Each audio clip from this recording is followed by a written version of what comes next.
I always separated the person and the persona. I always knew that the fans, the girls, the industry, the magazines, they were in love with Micky Dolenz, the drummer on the TV show, not with me. I want to try this in a different pathway, and hopefully we can bring out some fresh, interesting information. Because I know you've talked a lot about certain parts of your life, but I'd like to talk about some of the other parts of your life too.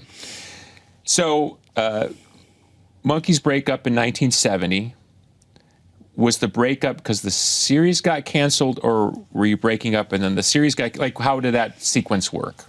Well, the term breakup itself is just incorrect. A group's breakup. The Monkees was not a group. It was a cast of a TV show. So when the show went off the air, when it was canceled, when the show was canceled, the cast did what all casts do when your series is canceled. You shake and you wave and you know, you go your merry way. You stay friends, possibly with some of the other cast members. But it's like William Shatner and Leonard Nimoy didn't hang out every day going, beam me up, Scott, beam me up, poor Leonard. So we did stay in touch, and there was some post-series music that had to be completed. There were some albums that had to be completed. Okay. And a couple of tours that had to be completed that we were already contracted for. Right. But the bottom line is the Monkees was never a group. Well, you can argue that it became one when we went on the road. It was a TV show about a group. Okay, so maybe a better way to ask a question is, the day you wake up, whatever that day is in 1970-something, and you go, right, that's done, what's next? Like, what's your mindset at that point? I can only speak for myself. By the way, I'm only interested in your perspective. Yeah, because I'd already been in the business at that time 15 years from my first series when I was 10. I was used to having a show canceled. I'd already had one canceled when I was a kid after 3 years.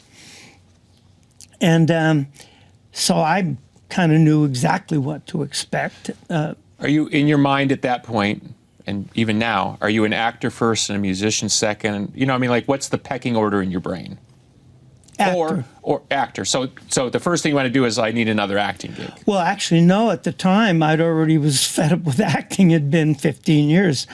I was wanted to direct. I wanted to write and direct and produce. Mm-hmm. I'd always been fascinated with behind the scenes. And even as a child. You directed the last. I directed the last episode and wrote. And that's the direction my mind was going. Okay, that's kind of what I'm after, yeah. Production. And I started a little production company, Dolenz Productions, which still have today. And I did a couple of commercials, did documentary, a few things. Started working, trying to get that going. I think I kind of knew intuitively I wasn't going to get a lot of acting jobs. I mean, I went to a couple of auditions, I remember, right after the Monkees. And I remember one, I walked in and the producer, whoever said, "What are you doing here? We don't need any drummers." I'm like, okay, thanks. I'm so good. I'm such a good actor. You think of me as a drummer. I played that part really well. But having said all that, you know, we did become a group in every sense of the word. If touring and recording, I'm more interested. Because, you know, again, back to, we've been interviewed a lot of times. People tend to focus at the bright lights. I'm in many ways more fascinated with what happens when the bright lights go off. How people react, not to adversity, but a new challenge. Got it. I was used to it. Like I say, I'd had a show that was canceled, kind of knew what to expect. And frankly, after those 3-4 years of just intense being in the eye of the hurricane for 3-4 years, and it was just intense, not just filming the show, but then recording at night and then going on the road and touring and all that. I just wanted to kick back and have a beer for a couple of years. And that's essentially what I did. It happened to, by coincidence or not, fall into the same couple of years that I was hanging with my best friend at the time, Harry Nilsson, and when John Lennon came to town for the last weekend. Yeah. So I spent a lot of time with them, and I'm told I had a great time. But I was happy to do that. I had been working my butt off. You know, the show ran for 2 years, but we did 52 episodes or 56 episodes in 2 years.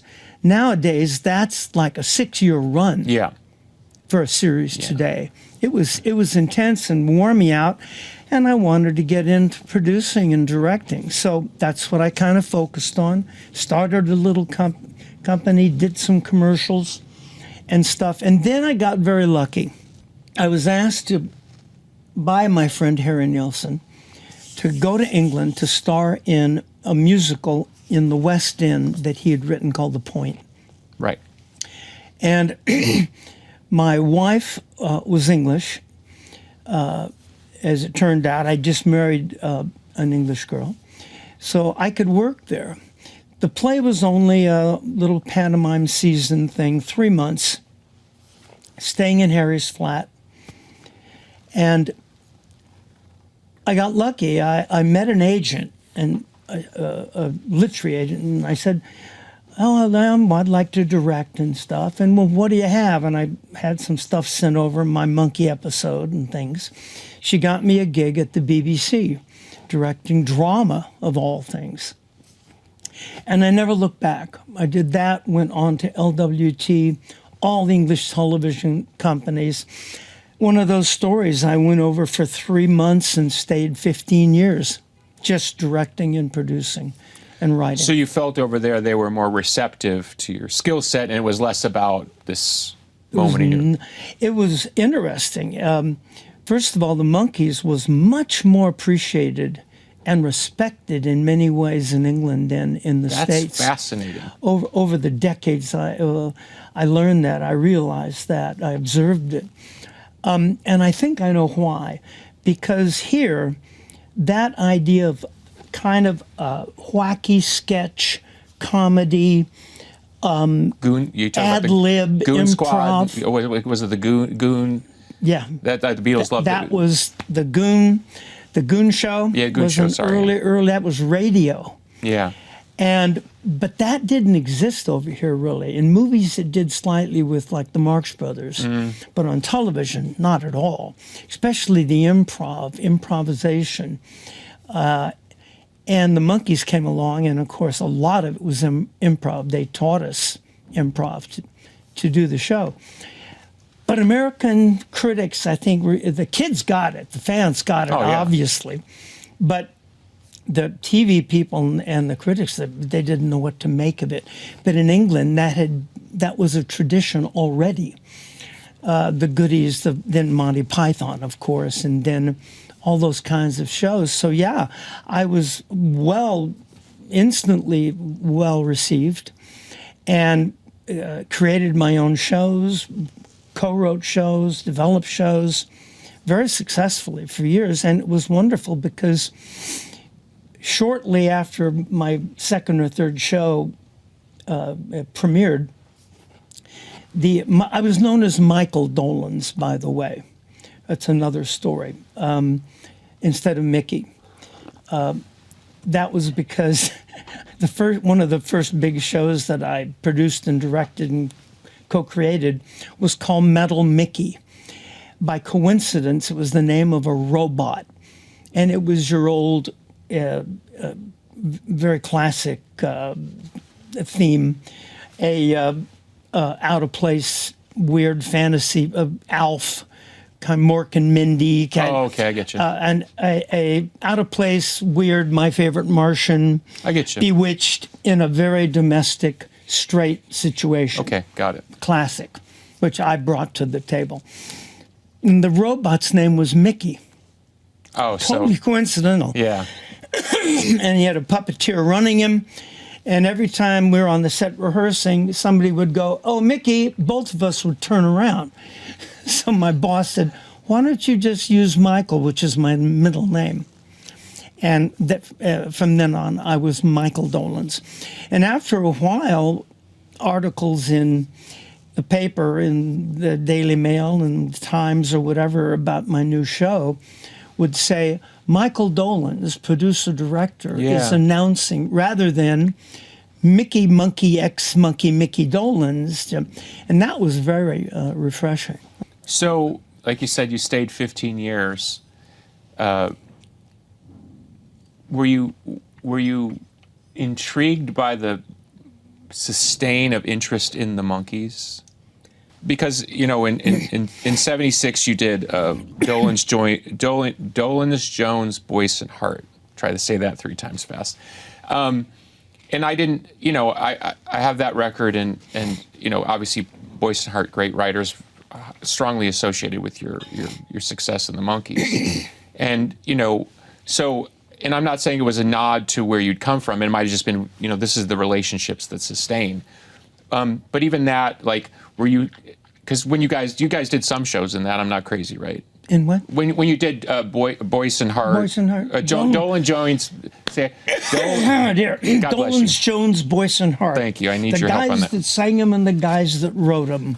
Right. So, but I mean, you must have been doing some of the Monkey stuff and all Monkey stuff. Yeah. Well, And I mean some the of the- songs. yeah. Oh When I- yeah. when All I- the big hits, and then Boyce and Hart would do their. So somewhere in there, it's just, let's call it the general milieu of the 70s. Were you intrigued that people were still interested in the Monkees? Not at that point, because it had never really gone away. After I went to England for 15 years, and then came back in '86, I was blown away. I was like, "What the? Okay. You know, what the heck was that all about?" Wish I'd have kept those old shirts, some stuff. If you want to sell me anything, I'm right. there. I was blown away in the 80s when it all came back up, MTV. I was coming over to do like an 8-week summer tour with my kids and my wife. At the time, it was supposed to be 12 weeks, amusement parks, and that was it. I was going to go back and start production on a new series in England. It was like a hiatus for me. And of course, 3 years later, we're still on the road. And I'm getting divorced. I mean, it was like one of those. Rock and roll. Very rock and roll. But now I'm not surprised, because now I look back, I've studied it, I've given talks about it, why it was what it was and what it became, and I've looked into it sort of from outside, because I did get outside during those years in England. No singing, no Monkees, no nothing, no acting. So I was able to really step outside. So when you saw it full breath. I was able to step outside the bubble and look back. But I've always been able to do that to some degree because my parents were in the business, and I was brought up very realistic. How were your parents in the business? I didn't know this part. Both of them. They were actors and singers. Met doing a play in Hollywood. So I grew up in a showbiz family. My earliest recollections of going to work with my dad was him getting shot off a horse, bleeding, you know, in some action movie. And I'm like 4 or 5 years old. And that's what Daddy did. I thought everybody's father was an actor. So I grew up in a showbiz family, but not your typical kind of Beverly Hills, Hollywood showbiz family. Eyes and teeth, honey, eyes and teeth. None of that. No stage mom, no acting lessons, no dancing, nothing. hardcore working. My dad was off the boat from Italy. I'm first generation Italian. My mom was from Texas, came out to be an actress. So down home, we lived in the valley, right near here, by the way, is where I grew up. Born in Tarzana on a chicken ranch. And so not the typical showbiz family, shall we say. Was it because your family was working on, let's call it, the edges of the opportunities that were there because Hollywood just needed a lot of people to kind of run through the doors? Well, when they got married, my mom didn't work anymore. She was an actress. My father continued to act. That was his job, and he did very well. He had a series called The Count of Monte Cristo. Was under contract to Howard Hughes.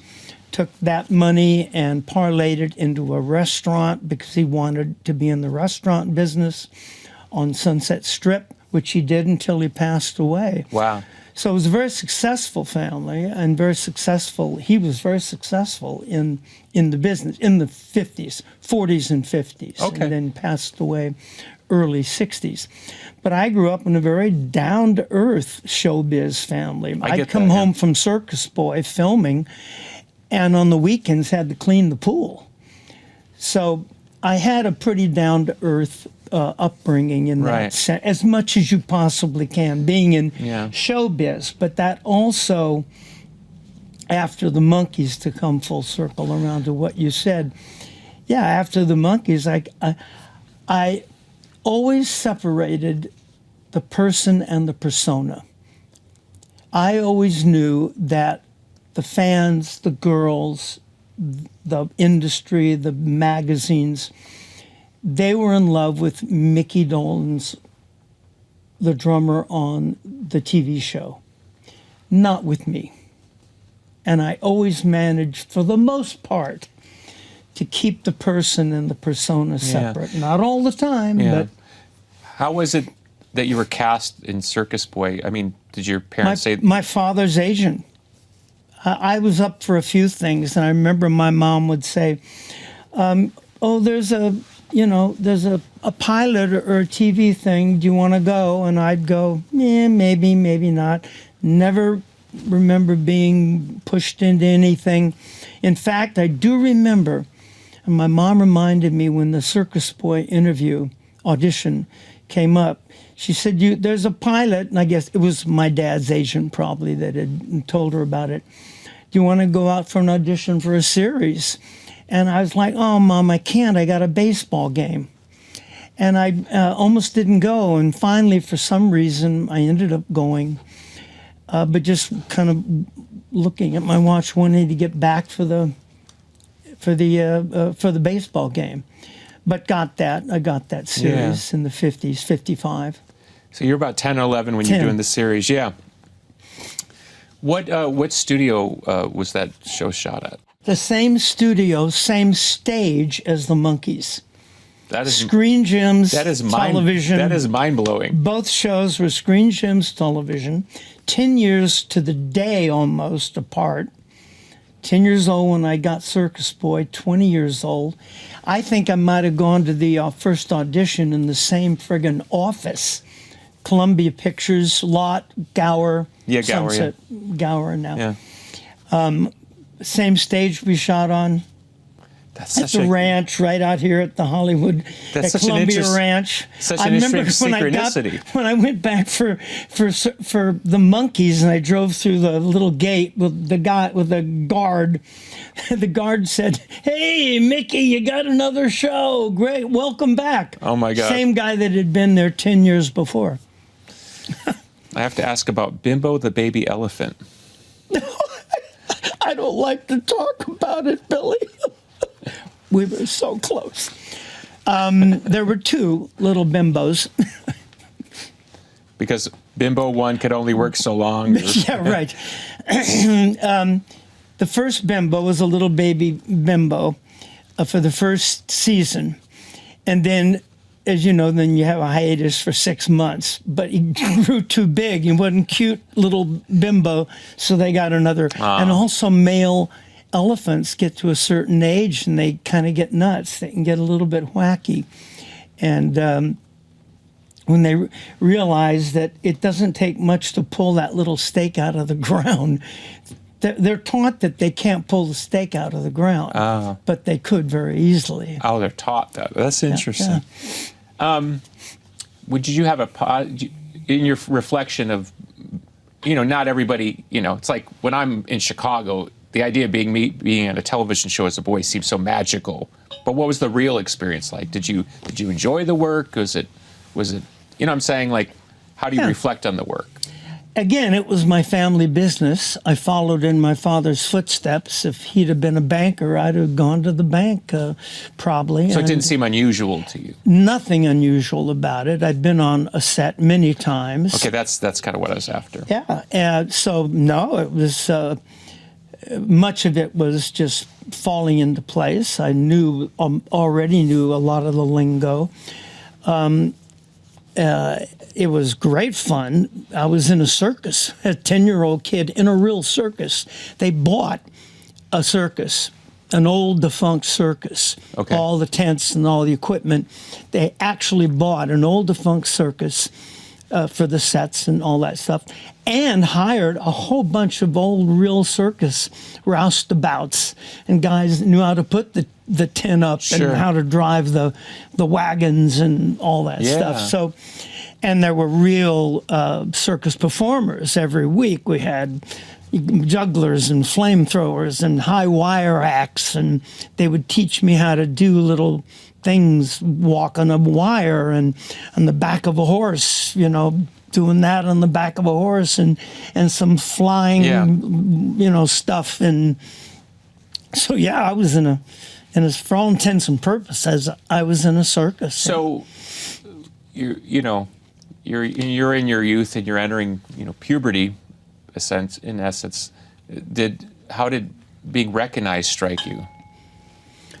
Well, again, kind of took it with a grain of salt. I'd seen my father be recognized. Even then, I guess intuitively knew it was the kid on the TV that That's interesting. That's pretty astute for a young boy. I would have gone the other way. I would have been like... Well, also my parents just brought me up like that. Okay. They didn't let me get, my dad would spank me when you could spank children if I got out of line. But it was also just being around it, realizing that when I saw my dad as a Mexican general get shot off a horse with mustache and an accent, I knew it wasn't my dad. Yeah, I get you. So I guess intuitively, I guess kind of sensed that. Mm-hmm. But there wasn't a lot of that back then, certainly not like the Monkees. No social media, no fan stuff. Sure. A 10-year-old kid is not the same as a teenage heartthrob. Did they have you doing personal appearances? Oh, yeah. Right? Oh, yeah. Yeah, actually, my first personal appearance was on a press junket across the United States by train, because we were bringing the elephant as part of the press when the show got picked up and was going to air. Back then, you did press junkets. Yeah. And we had to go by train because of the elephant, and we stopped in Chicago. And my first appearance was at the Pump Room. Oh, my God. Is it still there, the Pump Room? It's still there. It's been renamed something, but everyone still in Chicago calls it the Pump Room. The Pump Room. That was my first, Did they bring Bimbo in the Pump Room? Or in the parking lot, probably, or something like that. Then we went to New York, Radio City Music Hall, and they brought the elephant on the stage. My first actual performance, funnily enough, I just remembered, was in Pittsburgh. We stopped in Pittsburgh on the train and went to Kennywood Park, famous amusement park. And they had a little bandstand. And they'd asked me, because I was playing guitar at the time, the first instrument I played was Spanish guitar, actually. But they said, do you know anything on the guitar? And you can sing. And I learned 2 or 3 little tunes of the time. Purple People Eater, and I'm gonna sit right down and write myself a letter, and something else. Witch Doctor, was it? It was Witch Doctor. Witch Doctor. I told the witch doctor I was. These are songs from the 50s, Billy, way before your time. But was that song written by like Alan Toussaint or something? Could be, I don't know.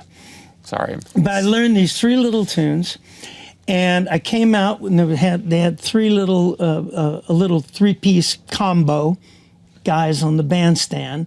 We played the 3 little songs, and then my elephant came out and did tricks with me and the trainer. All right. So basically, my first gig was opening for an elephant. Let's go back to the Monkees reunion, because this is why I wanted to come at it this way, because I wanted to understand, like I said, the edges of your story, because I think it's fascinating. It really helps me understand why you made some of the decisions you made, you know what I mean? Because as a music fan, you always point at the obvious thing, right? So you guys get back together, 86. Was it because this phenomenon was taking off? Because like us, we all grew up on Monkees reruns, you know? So I saw those shows 18 times, you know, each show times 18 by the time, you know, that reunion happens in the 80s. Is that being pushed by a record company? You guys both all recognize, wow, something's happening here. Like what were the forces that set it all into motion? I can tell you exactly. I was living in England, directing, producing, writing. A producer tracked me down. I had not been in touch with any of the other guys at all. Well, Mike had been in touch with, because he was also in production in L.A. here. Yeah, he was doing his own kind of, basically early kind of cable videos. Yeah, that's right. Music videos and cable stuff, yeah.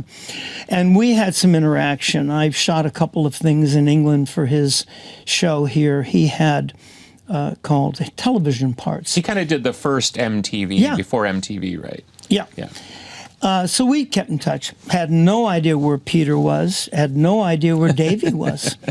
And had not been in touch for literally for years. And this producer tracked me down. I was living in Nottinghamshire, directing and producing television shows, and said, do you want to get back together and have a reunion, be 12 weeks in the summer, playing amusement parks and fairs and stuff. I talked to my wife, my boss at the TV company. Yeah, sure, we're on hiatus, 12 weeks, go to the States, have some fun, kids, amusement parks, perfect age for the kids. Little did I know that the producer was aware that MTV was going to play the show. Didn't tell us that. Didn't tell as they don't. As they don't. Didn't tell me that. That's a good one. That's a good one. Good one. Didn't tell me that. So we get there. I'm not sure how big he thought it might become, because it started small, a little amusement parks and Six Flags, you know, kind of things. But overnight, it just exploded into this huge tour, as big as the 60s, if not bigger, stadiums and things like that. It was enormous. And so it caught everybody a little bit by surprise. So I'm not suggesting there was any lingering animosity, bitterness, anything like that. Like you said, you sort of moved on with your life. Okay, but now you're back in the room with these guys. Had the relationship changed? Or you guys just go back to kind of where you left off? Well, again, I can only speak for myself. No, that's what I'm asking. As far as I was concerned, I was, oh, hi, Davey. How you doing? Yeah. Haven't seen you in a long time. How's it been going? What's going on? Peter, hey. Mike did not join us, but I had interacted with him. But it was, for me, it was always professional. I mean, it was always, these were the other cast members of a television show. Yeah. So I would have felt the same way that I did about the other cast members of Circus Boy to some degree. But having said that, when we did go on the road originally in the 60s, Mike Nesmith put it really well. He said, that's when Pinocchio became a real little boy. And that's very accurate, because we did go out there and we played every concert all by ourselves, and we really were just a trio. We were a power trio. Because Davey just played played tambourine. Yeah. Nez on a 12-string, me on drums, trying desperately to hear what was going on. Peter on bass, and then sometimes keyboard, the treble part on his right hand and the bass part on the left, trying to play these songs. Yeah. And it was intense. No monitors, of course. And so that obviously was different than, there's a show that came along many, many years after the Monkees called Glee. Of course, yeah. I wasn't that familiar with it, but it was a show about a glee club, a fictitious, imaginary glee club. But they could all do it. The actors, I see what you're saying, yeah. Entertainers, they could all act and sing and dance or whatever they did. That's the closest thing to what the Monkees was. A TV show about this imaginary group that lived in this beach house in Malibu and were trying to be the Beatles, not competing with the Beatles on the TV show. Sure. We wanted to be the Beatles. And in that sense, it spoke to all the kids around the world that were trying to do that. On the show, we never made it on the TV show. That's important to remember. Yeah. The Monkees never were successful on the television show, which does beg the question of how we could afford a beach house in Malibu. But, it's TV for you. But that's the interesting story, is they're almost Monkees 0.1 and then Monkees 2.1. Yeah. So you're back, I guess, I'm not belaboring the question. It's more like you're back in a business relationship and it's like, great, this is working. It's all good if Mike doesn't want to do it. I'm happy to sing these songs. And by the way, when this is over, I'm going to bang back Dingland and pick up my day job. So that's the general state of mind. Yeah. I'm curious, because it occurred to me, so you're back, were you touring as the Monkees in '86, or was it? Okay, so did you have to get permission for whoever owned the name, or? Still do. Still? Oh yeah, I can't use the logo without paying for it. The guitar logo, we never could. We had to get permission to this day to say the Monkees, and pay a nice little chunk. They made a lot of money off of that then through the years. Oh, thanks for reminding me. Sorry. No, I had to ask, No, we never owned it any more than William Shatner owns the Star Trek logo. But there were other members, I will say, of the group that were never comfortable or happy and did get very upset about that.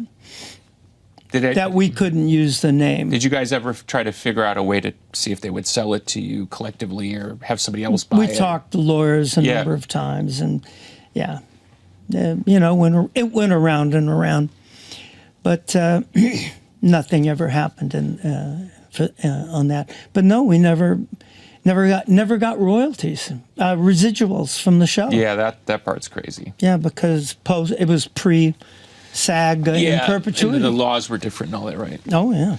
So, because I'm circling around the 67, 68 part of your life, because because when we get there, I kind of want to understand things in a different light rather than just make assumptions, because you were there and I wasn't.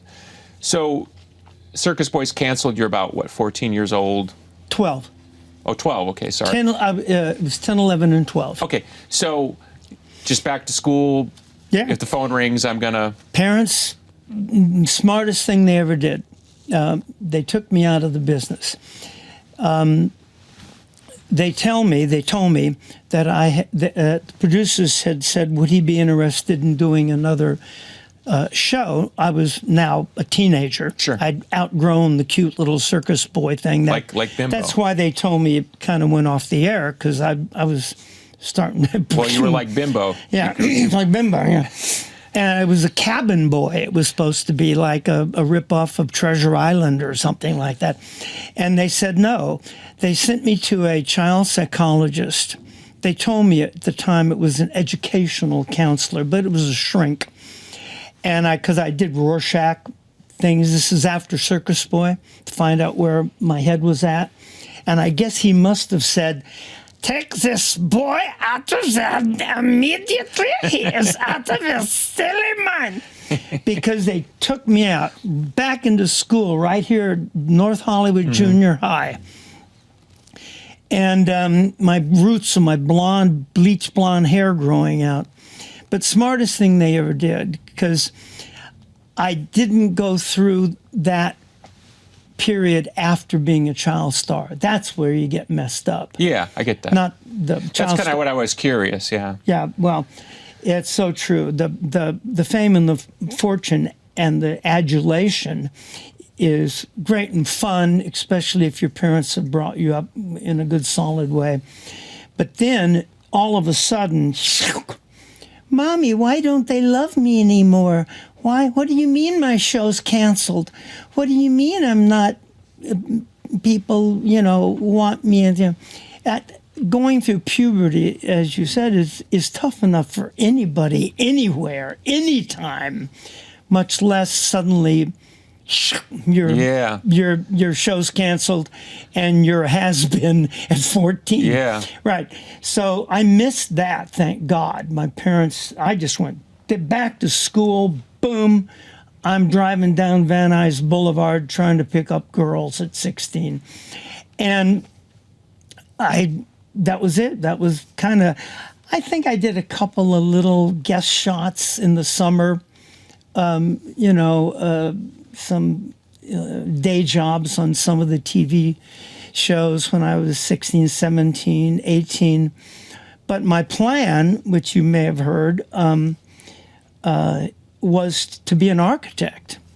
That I did not know. Oh, after high school, I thought I better get serious. My father passed away, which didn't help. But I thought I better get serious and get a career. Okay. Because I knew that showbiz was no guarantee of nothing. Yeah. And my friend and I, a friend of mine and I said, let's be architects. Let's start, home remodeling. Let's go get our degrees. And I went to Trade Tech, LA Trade Tech, and I was into it. I was, to this day, I'm a builder. And I really was going to be an architect. And if I couldn't make it as an architect, I could fall back on showbiz. That was the plan. That's funny. That was the plan. It's kind of like the reverse of most people, right? Absolutely. And that year, if you want to jump ahead, anyway, I was. Yeah, I'm trying to understand the period between, child actor out of a gig and then. Well, high school. After high school, father passed away. Family, my mom remarried, moved up north. And my friend and I were going to be architects, and I was into it. I went every day. Who would have been your architect idol? If I asked you who your favorite singers were, back then, like who's your architect that you? Well, besides Frank Lloyd Wright, I guess, but I don't remember studying much about the history of architecture yet. I was into drafting. I was into the idea that I have this vision and build drawing and the math and the geometry, because there was no CAD back then. It was pencil and a drafting board and all that, and I loved it. I absolutely loved it. But then every summer, after in the summer break, I would do day jobs. I've got a few day jobs doing shows like Peyton Place, Mr. Novak, Ben Casey. I remember their show. And usually playing a bad kid, delinquent. For some reason, the way I kind of looked, lanky teenager, my hair all greased back. And but then I'd go back to school. And that year, that pilot season of '65, I remember being up for at least three or four pilots about music, about kids and music. It was in the air because of rock and roll, because of folk music, and because of the Beatles, of course. And one of the shows was like a folk group, like Peter, Paul, and Mary. It actually went to pilot, that one. I was up for that. It didn't sell the pilot, but it did go to pilot. Another one was like a Beach Boys surfing band, living in a surfing thing. That didn't go to pilot. I was up for that. And another one I remember was like one of those big New Christy Minstrel, Randy Sparks. Yeah, like 8 people in the group. 18 people. Yeah. A Mighty Wind, that movie. Yeah. A Mighty Wind. That's pretty funny. That was a great movie. One of those big family, I'm gonna build a mountain. Well, like Gene Clark of the Byrds came out of that, and the guy who did Barry Maguire, they all came out of that. All of that. Because it was kind of a system. They would tour. Yeah. They just kept replacing them with young people. And, yeah. So there was a show about a group like that didn't pilot. And then there was the Monkees.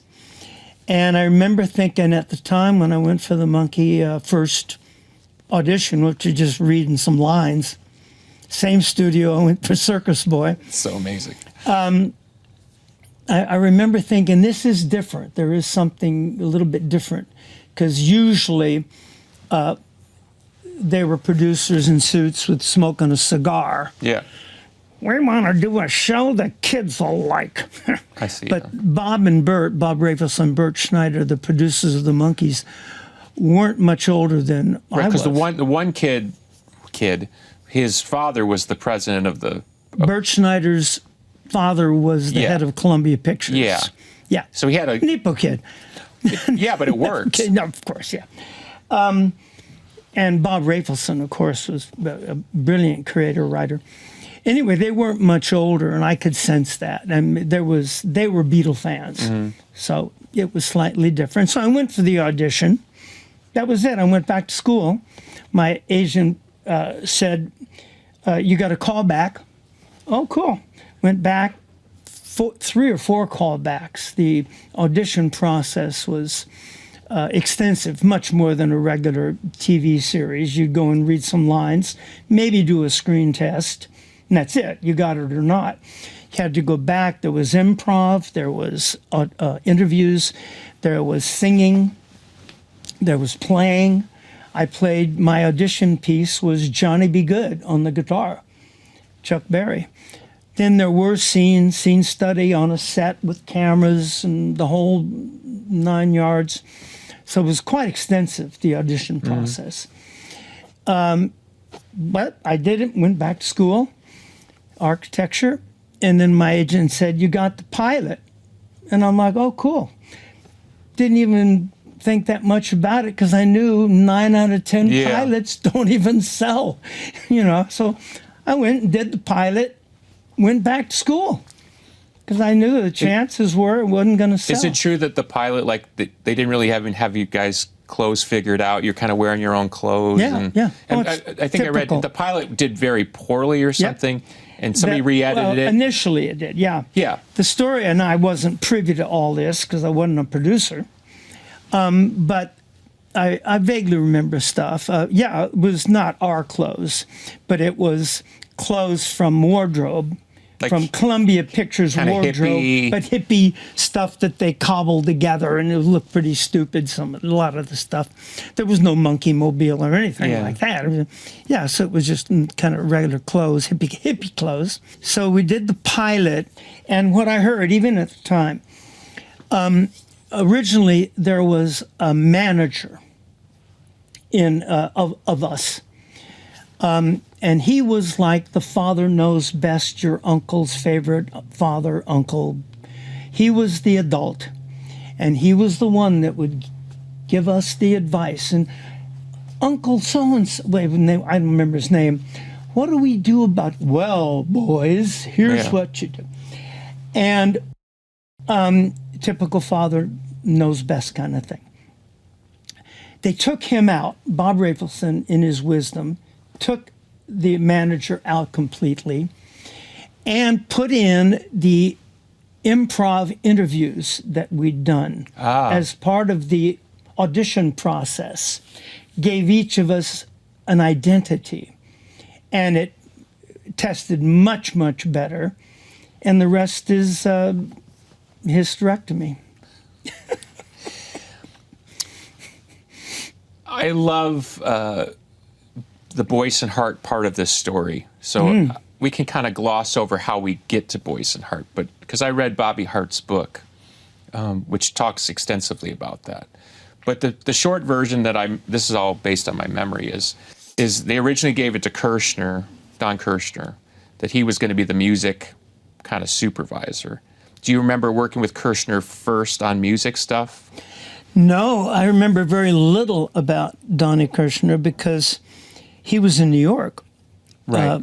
Out of New York, and he very seldom. I don't remember him coming Did around. you know the backstory on how Boyce and Hart ended up being very involved? No, Okay. I've heard bits and stuff from. So let me give you what I remember and tell me if you Yeah, go ahead. if you don't mind. I mean, No, please. because I really I was not privy, to much of that at all. because the reason we're here is Yeah. I love what you guys did musically. I think Yeah. there's an enduring legacy there that's, for me, aged well over time in a way that I never could have imagined. And I think there's, like all great things, it has a weird circumstantial set of aspects to it. So the story goes that they went to Kirshner because he was the guy at the time or whatever. And they had started whatever was going on musically. Maybe it was the younger guy in the equation, the Rafelson, right? I may have the names right. Yeah. They just could tell it wasn't going to work. It felt like inauthentic. And Boyce and Hart, when there were rumors that there was going to be a show, they knew those people. So they wrote the Monkees theme and a couple songs, and then the whole thing stalled. So in the beginning, they thought it was their gig. So 9 months goes by, and the phone stops ringing, and they think, well, that ain't going to happen. Well, whatever went on early with Kirshner, they decided it wasn't going to work. So then they went back to Boyce and Hart and thought, well, this is the more authentic voice that we're looking for. We want the Monkees music to feel authentic. But there was somebody in the process, in the chain, that wasn't buying it because Kirshner was a sure bet, and these were just a couple young hippies who'd had a couple minor hits. So they did this thing where, and this is Bobby Hart's story in the book, the studio brass came over, and they had that band, the Candy Store Prophets.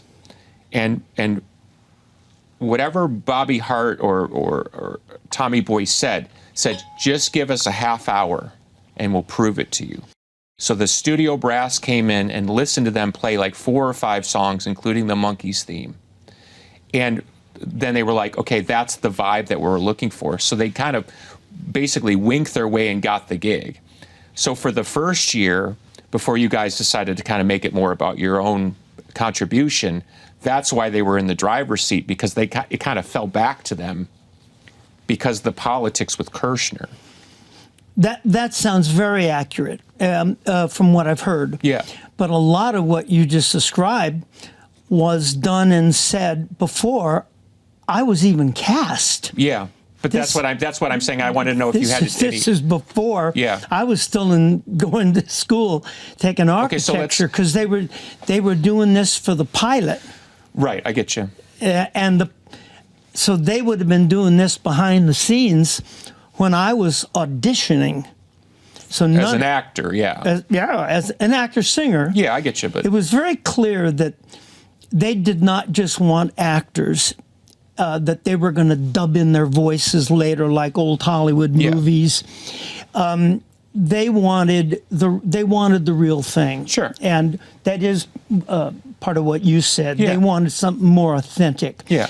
They wouldn't have bothered to have us play and sing as part of the audition process. Sure. You had to be able to play and sing to get through the audition. Yeah. So they clearly had in mind something more than an old Hollywood, not even old Hollywood, even to this day.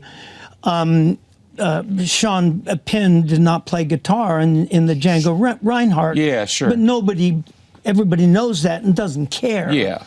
But on television, in that day and time, people took the rock and roll music very seriously, and some still do, Yeah. And all of a sudden, these 4 guys come along, and, well, you know the story. Yeah. But the producers, Bob and Bert, were trying to keep it real. Sure. As you could on television at the time. So the first time you go in the studio to record Monkees songs, have you got the gig, or is it part of the pilot part? Do you remember that part? It's part of the pilot. Okay. So who are you in the studio with? Tommy and Bobby. Okay. Did you get on with them right away? Oh, yeah, instantly, because they were our age. Did you feel like a sense of ownership, like, oh, this is kind of cool? Yeah, right from the get-go, like I mentioned before, I kind of got a feeling this is different. This ain't old Hollywood. This ain't the guy with the cigar. These are people of my own age. These are people on the streets. I bump into them on Sunset Boulevard at Ben Frank's and the Whiskey. The same people. When I went to my first audition with Bob and Bert, they were the producers. I walked into the waiting room, and there are these 2 guys sitting there in jeans and T-shirts with coffee cups and bits of pizza. I thought they were there for the audition. That was Bob and Bert, the producers. And so it was right from the get-go. Yeah. There was something different about it. I read something years ago, so help me clarify this, because I read somewhere that you did a lot of your vocals in New York. Were they recording out here and you're recording vocals in New York, or no, vice versa? Okay. Recording New York and here, and vocals here. Okay, because I would do vocals after filming the television show for 10 hours a day. So you're doing then this at I'd night? go into the studio at night and do sometimes 2 lead vocals in one night because Wow. they needed so much material. Yeah, there was a lot of material, and that's why They wanted a new song or 2 every week. that's crazy if you really think about it, right? So when you'd come in, they would already have recorded the song, and there'd be guide vocals, and I think they said they did a lot of the background vocals, Boyce and Hart. They did some background early on, especially. Yeah, I guess The guide vocals, no, the guide vocals would have been on the acetates. Like if it was a Carole King tune, it would be her singing so I could learn the song. So you'd learn the song, then come in, hear their version, and then do your interpretation. Am I getting that right? I don't remember. I'm such a studio nerd. I'm just curious because obviously recording back then was very different than it is now. It is very different. I don't remember, because it wasn't like today where you can comp all the tracks over. You can't. Yeah. So I'm saying, like, I would learn the song off of an acetate. so they would have sent you a demo of the Monkees theme, and then you go in to sing it because you've learned it. Okay. Or one of their tunes, or Clarksville, or Carole King song. But it was just piano. Ah, okay. Oh, not a demo. No, Almost just like a they wouldn't have made demos. It would have been just her playing some song in the keyboard on a piano, or Tommy or Bobby playing a guitar. Would they have asked you what key you want to sing in before? Or you would just okay. Well, I would have routined it with Carol in person, or Tommy or Bobby in person somewhere. Yeah. So they had at least a sense, and they gave them a chance to tweak the song a little bit after they heard you sing it. Well, the key, for starters. Yeah. But then very shortly they learned my voice, so they didn't even have to ask. They just knew this key would work. And then I just remember going in and having routine the song, learned it, just go in and start recording vocals. With sheet music, I remember sometimes not. Maybe I already knew the song real well. Yeah. Well, you recorded so much, I get it. It's kind of a bit blurry, right? Jeez, oh God. And back then, a vocal session was like an hour, maybe less, right? Depending on how much you got. Like, 2 lead vocals a night sometimes. Yeah. And sometimes I hear it when I listen to the old stuff. Oh, God, I wish I could have done that one again. So I don't want to belabor it because it's part of the Monkees mythology, but at some point you guys are like, we want to have more of a hand in the making. Well, Mike Nesmith did, yeah. So so did you hear about this from Mike directly, or was it sort of in the air? Like, let's call it this little bit of a rebellion about how this was going to go. No, it was all Mike. How did you feel about it? Did you feel like this isn't really worth getting that into, or? I think by that time there was such a camaraderie between us that I would have bought into whatever he wanted. And I was a singer and I was a musician, so the thought of actually getting in there and playing, I think probably when we went on the road and played everything and did whole shows by ourselves. Did you guys ever play gigs where you had like the backup band? You know what I mean? No, never. Okay, that's So trying to understand the dynamic. Well, what we did was this. It was very clever. What the producers and David Winters, who staged the show, came up with. It was actually very clever. We had an opening act, the Sundowners, or a band that would come out and do 20 minutes or whatever of cover tunes, something like that. Then we would come out, just the four of us, drums, guitar, bass, do, I don't know, maybe a half hour. And then 3 of us would leave. Peter stayed on stage with his banjo, because he was a banjo and a pretty damn good banjo player, flailing banjo guy from New York. Clawhammer? Yeah. And he did Cripple Creek. Just by himself, Cripple Creek. Sure. And then the backup band would come out, and Nez came out and fronted now the backup band as a solo singer, doing his roots, which was Can't Judge a Book by looking at its cover, Bo Diddley. Okay. He picked something and he played 4 maracas at the same time. Can't judge a book by looking at it, come on. That's for his roots from Texas. Yeah. Peter, the banjo thing from New York. Then Davey came out, again, with the backup band, just him, in like a tux, and he did his roots, Broadway. He did I'm Gonna Build a Mountain, Tony Newley. Sure. Gonna build a mountain, da, da, da.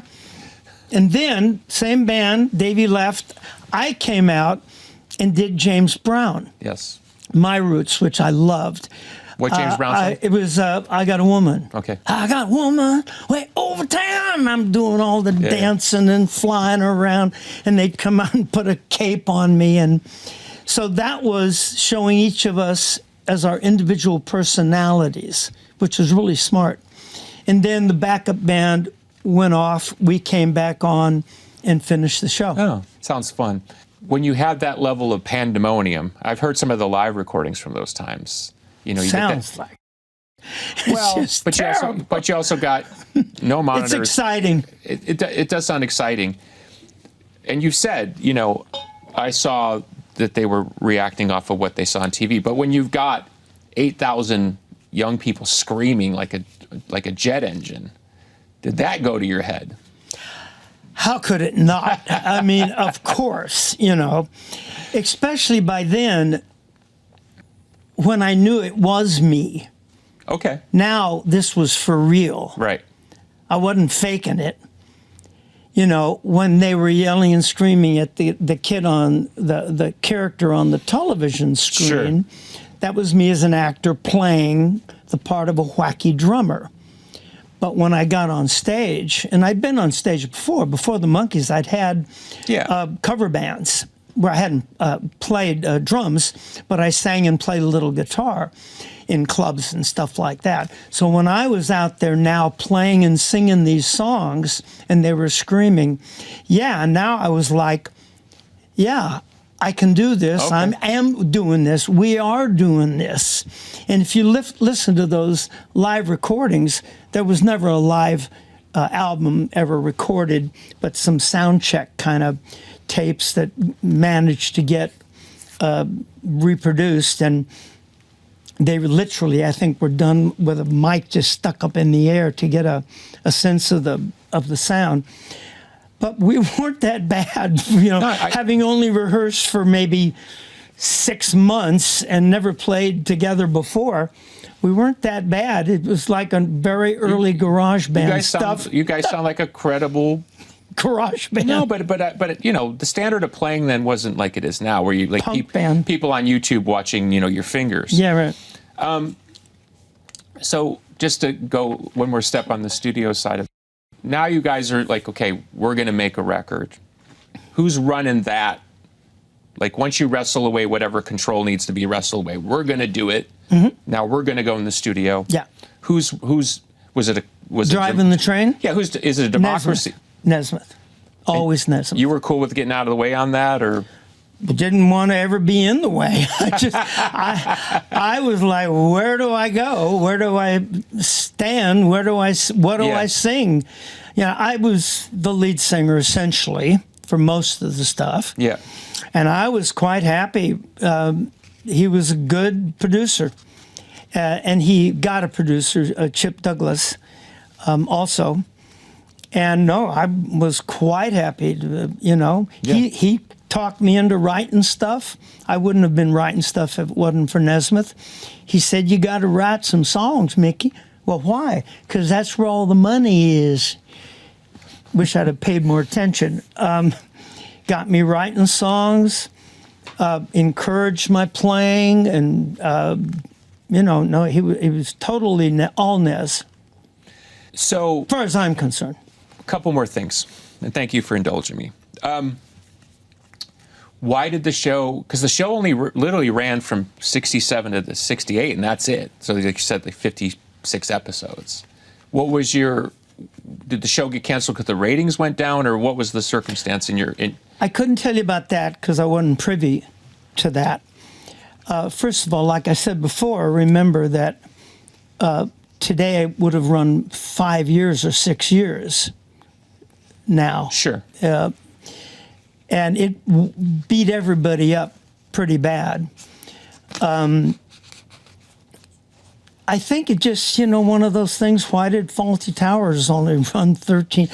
I remember I was not that upset when they said the show has been canceled. Because of exhaustion, or you felt it had been explored? I think we all felt that we'd kind of been there, done that. By the end of the second season, we were jumping the shark a few times, I think, before that term even existed. Sure, but I know what you mean, yeah. Yeah. We say in we wrestling, were all kind of kabuki. We'd been on the road. We'd played, concerts all over the world. We were hanging with the Beatles, and going to sessions. And I think that the general feeling was kind of been there, done that. I do remember us talking about what would we do if we wanted to do another year, another series, and we didn't want to do the same series. I remember not wanting to do the same thing, and I remember talking, and I don't remember who, where, when. Well, why don't we do something where it's more like a variety show, where it's more like, we have sketches and we have music and we have this and that. And then a year later, Laugh-In came along. And then there were lots of shows like that after. Not that they took any of stuff from us. But that you guys, it was in the air. But you guys in that formula, that would be interesting. And we did a special, which was supposed to be a little bit like that, but a lot of reasons, production reasons, it didn't come out that great. But that's what I remember us talking about. But I think maybe what happened is NBC said, no, either you do another series like this or you don't do anything at all or something like that. Yeah. But I was not privy to any of that information going on up in the, in the top floors of NBC or RCA or I'm sure somebody regrets that you guys there isn't more in the can, because it's shocking that really, I had to look twice to make sure my aging eyes were reading this correctly, which is that the show literally started, for you it would have been longer because of all the setup and the auditioning, But in terms of actual air dates, the first air date is like 2 years. less than. You know what I mean? That's crazy. 2 seasons But back but then. it's crazy to think that something that, I mean, here we are talking about it Yeah. 50 Yeah. plus years later. No, it obviously struck a chord. I mean, it's in the way I look at it, Billy, is that the whole becomes greater than the sum of its parts. With something like the Monkees, or something like Star Trek, or something like a great movie, Sure. something like Smashing Pumpkins. You can't take it apart and examine it like the story of try to see how the watch works. So you take it all apart. It don't work Yeah, anymore. Don't work no more. You can't do that. You can't say, "Oh well, Star Trek was just William Shatner." Yeah. 'Cause, his act, or no, it was just the writing of it was the special effects. No, it was Leonard Nimoy's ears. That was what. It doesn't work like Yeah. that in our business. Yeah. The whole becomes greater than the sum of its parts. You don't know why. There's no formula. If there were, there'd never be a flop. Yeah. It would always be right said. there. Something happens, you get these people, this idea, that music, this guy, this, who knows? Sure. And that's what happened with the Monkees, like it does with, with Yeah. other things too. Yeah. But you can't really take it apart. Yeah. So, kind of bring this to a close. So, I don't know if you've seen this book. I can't remember the title of it, but a guy wrote this book about basically breaking down the movie Head into a kind of a watershed cultural moment. Have you seen this book? Do you know what I'm talking about? The book? Yeah. No. Oh, it's kind of a long essay, but the guy sees Head this rare moment where you guys had been through this insane cultural moment, and somehow in your prescience or the willingness to let you guys do whatever you want, you create this kind of meta take on what you've just been through, and like it's a rare moment where it's like you stop and go, let's talk about what just happened, and you almost leave breadcrumbs for future generations to peer back through what you guys have been through. Whoa. But it was Interesting. It's interesting, and it talks about it's the scene. I don't remember who was in the black box, and not to Yeah. get too discursive on Head as a movie, but I thought it was an interesting take. So I went back and watched the movie from the perspective of the guy who wrote the book. So I read the whole book and I watched the movie, and from the standpoint that he laid it into, which was like, look, there's a lot more here than meets the eye, like a Dali painting or something. It really struck me that there was this greater mind at work between the four of you and whoever was making the movie to kind of, at least to say, like a send-up of the Monkees mythology. But you didn't do it 10 years later. You did it as the whole thing was kind of winding down. Yeah. Did you feel that at the time? Yeah.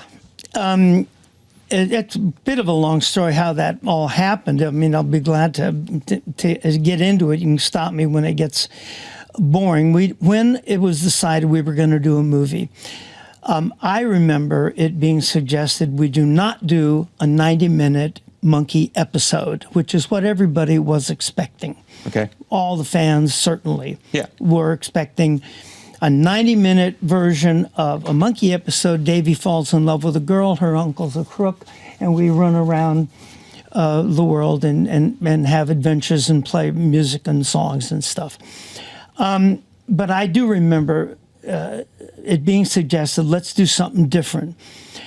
Bob Rafelson brought this guy on the set one day when we were still filming, I think, a guy named Jack Nicholson. He was a B-movie actor, wanted to be a writer, wanted to get into stuff. Well, we all fell in love. I fell in love with him like instantly. He's the funniest, most charismatic, incredible character. Just, you couldn't help but Whatever just, happened to him, though? yeah, you couldn't help but just love this guy. So he started hanging out, and Bob said, Jack's going to write the movie with me or together or by himself, whatever. And he started hanging out with all of us. I remember he came over to my house. We went out. We messed around. We hung out, seemed like for a long time. And then we went up to Ojai, California, the four of us, and Bob and Bert and Jack, and a couple of roadies, I think. And we sat around all weekend at the Ojai Valley Inn and Spa. And it was around a little tape recorder on the floor. And I got film, 16 millimeter film of us all talking about this movie. What we're going to do, what we wanted to do, what we didn't want to do, what would be funny, cool, weird, you know. And Jack went away, and in his brilliance, him and Bob Rafelson wrote this incredible movie that, looking back, did and said all those things that, Yeah. well, I've looked back and studied it a little bit myself, and also having had been there. The way I look at it personally is that even at the time, I don't know that they knew what they were doing necessarily. It was not only a deconstruction of the Monkees and that big monkey thing that you mentioned and happened. Not only was it a deconstruction and looking back at that, if you think about who these guys were, Bob Rafelson went on to be an incredible director. Jack Nicholson, Peter Fonda was in it. Dennis Hopper was there. They used the money from the Monkees to make Easy Rider. There's a book called Easy Rider Raging Bull, which I did an interview for, about that era. Bob and Bert, Scorsese, Dennis Hopper, Peter Fonda, Jack Nicholson were the new bucks in town, and they essentially single-handedly created the Hollywood independent film industry. It did not exist before Easy Rider, before those films. Sure. The Head was the first of that deconstruction, not just of the Monkees, but a deconstruction of the old Hollywood system. You couldn't get a film made back then unless you were one of the big seven. Sure. You know, Billy Jack tried four-walling, and there were attempts, but you really couldn't get a look in unless you were one of the big seven. There's a scene in the movie. How long ago did you see it? Maybe like a year and a half ago. Okay, do you remember there's a scene where Mike and I are cavalry officers and we're being shot at by Indians with arrows. Terry Garr's first, one of her first little performances. God bless She's her. sitting there bleeding with an arrow like this, and, you know, and Mike and I are looking at the Indians, and Mike says it's too quiet. All these old Hollywood cliches. A lot of the movie, if you remember, was Hollywood cliches from old Hollywood movies. Yeah. And and I'm like, there, what are we gonna do? And Mike says it's too quiet, and the Indians are woo, woo, woo, woo, woo, woo, they're shooting, and I stand up and I get hit like with 4 or 5 fake special effects arrows, and I'm like, jeez, Bob, I've had it. I'm fed up. And I break off all the fake arrows. I can't do this anymore. All these fake arrows, and come on, lady, get up. You're not dying. It's just makeup. I'm fed up. And I turn around and I walk back through the big cyc that was mountains and sky. Yeah. And I tear a hole through it and I burst through the cyc. That, to me, was what the movie was about. Bursting through the old Hollywood. And I walk out into the cafeteria or do something like that. That's what I think the movie was about, to me, certainly. And I think that is the underlying kind of thing, the deconstruction of old Hollywood, the old Hollywood studio system. Yeah. And it's what they did. They did that. They single-handedly created the independent Hollywood industry. Can I tell you a related story, if you don't mind? Sure. So in 1998, we're in the studios were Shepperton in England, you know, the famous studios. And we're shooting what became an $800,000 music video. I tried to get this concept that I had in mind off the ground, and I couldn't find anybody. And eventually you settled on these guys from England. but the budget came in at $800,000. But we were so big at the time, they greenlit it remarkably. The quick version of the concept was, I think we built somewhere in the neighborhood of 10 to 12 sets. So think of it like a big U, or U. And then we would move through the different sets like this, and the camera would just follow us along. So there was like a Roman bath set, a vampire's lair. God, that sounds familiar. That sounds familiar. What was the song? Ava Adores, the name of the song. Yeah, that sounds familiar. Oh, sorry, go on. No, but here's what you triggered in my memory, and I think this is a beautiful way to wrap it up. Because you're right about when you walk through that set. But at other times, you got to, like I had to walk through that set, but here's my version of it. So they had this idea, and it was a technique that people were using at the time, which was if they sped and slowed up the music, you would get like you were moving in slow motion, or you would get like you were hyperactive. But in order to do it at the time, they'd have to speed the track up, and then the camera would go with it, and then if they slowed the track down. Well, we had over 100 extras on set, all in costume. Okay?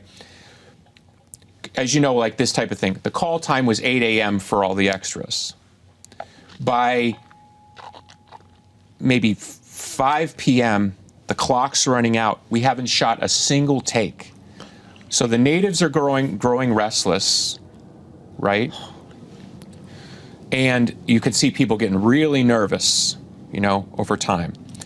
So we did I think we did like a first take, and you know, we thought we were going to shoot 10 of these, and then, but my whole thing was it was going to be a one-taker.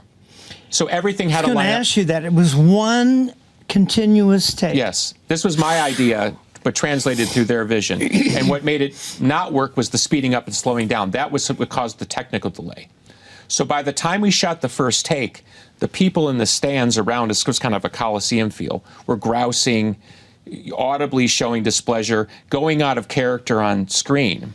But in that, something happened where they reached a point with the camera where I can't remember what it was. I think it was an accident, and maybe because they thought it was a test take. The camera operator swung the camera around, and you saw the entire set just for one moment.